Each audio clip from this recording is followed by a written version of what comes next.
Peshawar command centre में सुभाष चंद्र बोस के बात करते हुए तरीकों से कोई नहीं कह सकता था कि बाहर जो युद्ध इतने आक्रामक तरीके से चल रहा है उसके लिए सुभाष ने कितना संघर्ष किया होगा।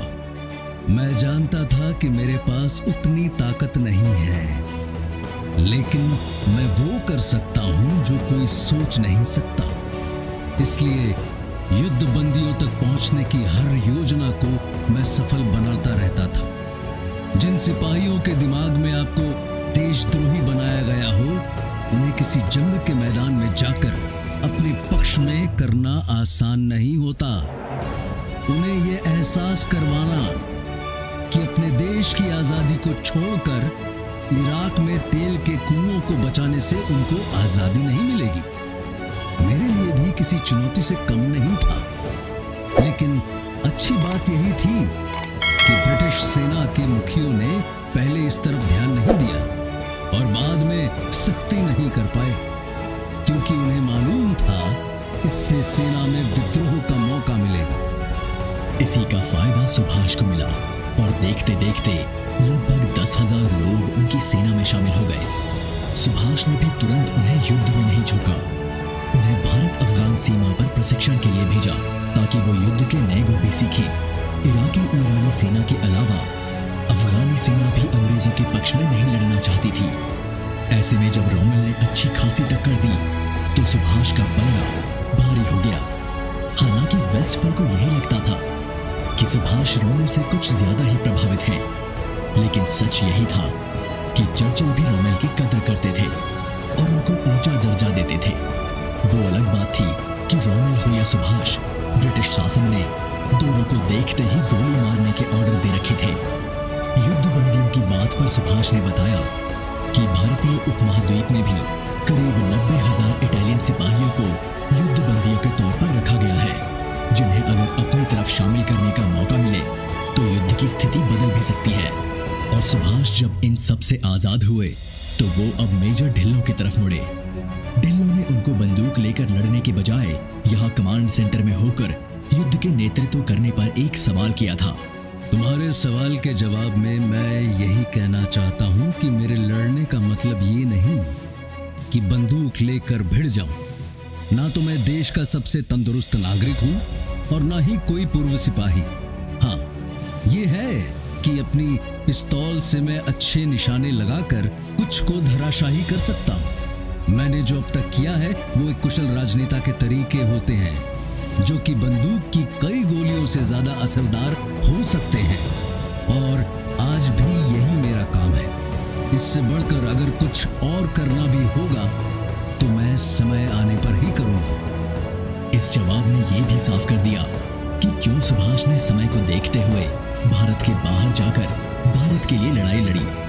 उनकी लड़ाई का असर कितना हुआ ये द गार्डियन में छपे एक पत्र से पता चलता है, जिसे भारतीय संवाददाता ने छापा था। उसने लिखा था, वाइसरॉय लॉर्ड लिलिथगॉव ने ब्रिटिश भारतीय सेना से गुजारिश की है कि वो किसी भी अफवाह पर कान न दे। आजाद हिंद रेडियो के माध्यम से जो अफवाहें प्रसारित की जा रही हैं या हेलीकॉप्टर से जो पर्चे फेंके जा रहे हैं, उनसे प्रभावित होने की कोई जरूरत नहीं है, क्योंकि वो सब बेबुनियाद हैं। दुश्मन समझ चुके हैं कि वो हमारी सेना का मुकाबला नहीं कर सकते, इसलिए वो ऐसे घिनौने षड्यंत्र का सहारा ले रहे हैं जिससे कि आपका मनोबल टूटे। शाही परिवार ने कभी आपकी वफादारी पर शक नहीं किया है। जिस बहादुरी से आप मातृभूमि की रक्षा करते हैं उसके हम कायल हैं। हमें पता चला है कि रेडियो के माध्यम से और क्षेत्रीय भाषाओं में वो सिपाहियों को आत्मसमर्पण करके भारतीय कांग्रेस को छोड़कर भागने वाले सुभाष चंद्र बोस की सेना में शामिल होने के लिए उकसा रहे हैं। लेकिन वाइसरॉय इस बात से खुश हैं कि ऐसे सिर्फ कुछ ही लोग थे। अधिकतरों ने अपने शपथ का मान रखा और अभी भी हमारे साथ हैं। वैसे भी हिटलर के उस पिट्ठू से और क्या उम्मीद की जा सकती है जिसे गोबेल्स जैसों का संरक्षण मिला है। वाइसरॉय को पूरा विश्वास है कि जिस तरह पहले आपने अपनी वफादारी निभाई है, इस बार भी आप उस वफादारी पर टिके रहेंगे और दुश्मन को आगे बढ़ने का कोई मौका नहीं देंगे। इस युद्ध की स्थिति में हिटलर ने सुभाष और भारत की लड़ाई पर एक दिलचस्प बात कही थी।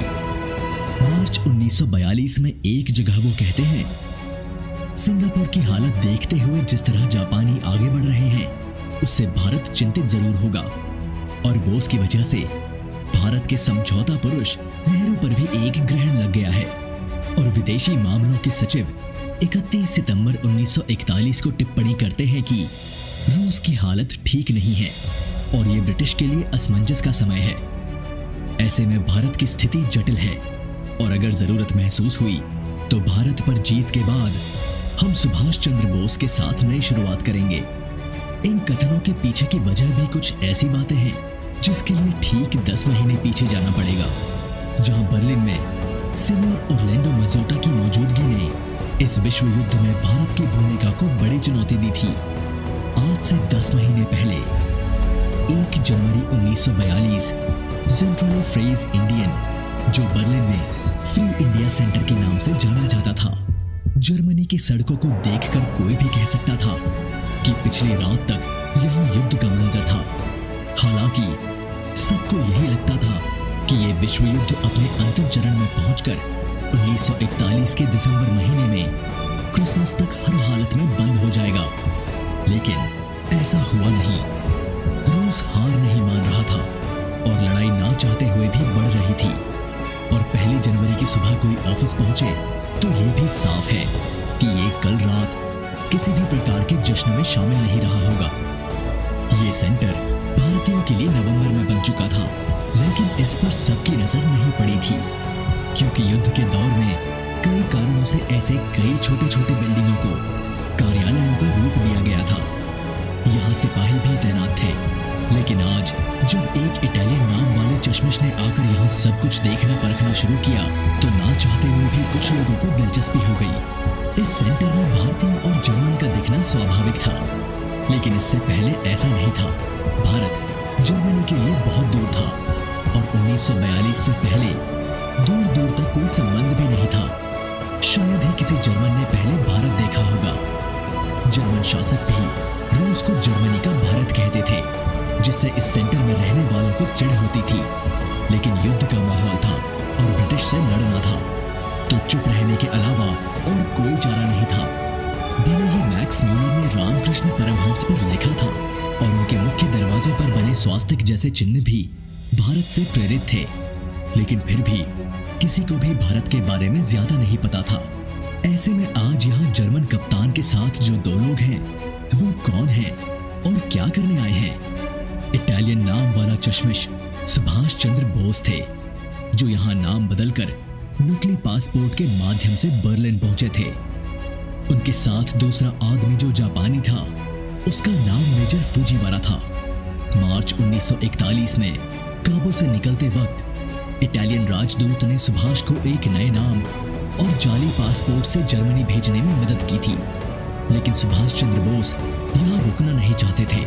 सुभाष अपनी लड़ाई को आगे बढ़ाने के लिए जर्मनी आए थे, लेकिन वो कुछ और भी सोच रहे थे। मुझे खुशी है कि आप इस नाजुक स्थिति में भी यहाँ तक आए, लेकिन मुझे जानना है कि मुझे अपनी लड़ाई का केंद्र यहीं रखना है या दक्षिण पूर्व एशिया में कहीं और ले जाना चाहिए। अगर जर्मनी कुछ तय नहीं कर पा रहा